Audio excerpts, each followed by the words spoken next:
ఒక ఏనుగు ఒంటరిగా ఎవరైనా స్నేహితులు దొరుకుతారేమో అని ఆశగా తిరుగుతూ కోతులు గుంపుని చూసి, మీరు నాతో స్నేహం చేస్తారా అని అడిగింది. కోతులు, అబ్బో, నువ్వెంత పెద్దగా ఉన్నావో, మాలాగా కొమ్మలు పట్టుకొని ఉయ్యాలు జంపాలు ఊగగలవా, అందుకే మనకి స్నేహం కుదరదు అన్నాయి.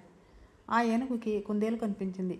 హాయ్ కుందేలు, నాతో స్నేహం చేస్తావా అని ఆశగా అడిగింది. నువ్వు ఎంత పెద్దగా ఉన్నావు, నాలాగా చిన్న కన్నాలలో దూరగలవా, మనకి స్నేహం ఎలా కుదురుతుంది అంది. ఆ తర్వాత ఏనుగు ఒక కప్పని కలిసింది. దాన్ని కూడా స్నేహం కోసం అడిగింది. నువ్వు ఇంత పెద్దగా ఉన్నావు, నాలాగా గెంతలేయగలవా, నీతో స్నేహం కుదరదు అని చెప్పింది. దారిలో నక్క కనిపిస్తే దానికి కూడా అడిగి కాదనిపించుకుంది. ఈలోగా అడవిలోకి జంతువులన్నీ చెల్లా చెదరగా పరిగెడుతున్నాయి. ఏమైంది, అంత భయంగా పారిపోతున్నారు అని ఒక ఎలుగుబంటి అడిగింది. అయ్యో, పులి జంతువుల్ని వేటాడుతోంది అని చెప్పి పారిపోయాయి. ఏనుగు ధైర్యంగా తన స్నేహితులనందరినీ కాపాడాలని అనుకుంది. పులికి ఎదురుగా నిలబడి, దయచేసి నా స్నేహితులని చంపొద్దు అంది. నీ పని నువ్వు చూసుకో, నీకెందుకు వాళ్ళ గోల అంది పులి.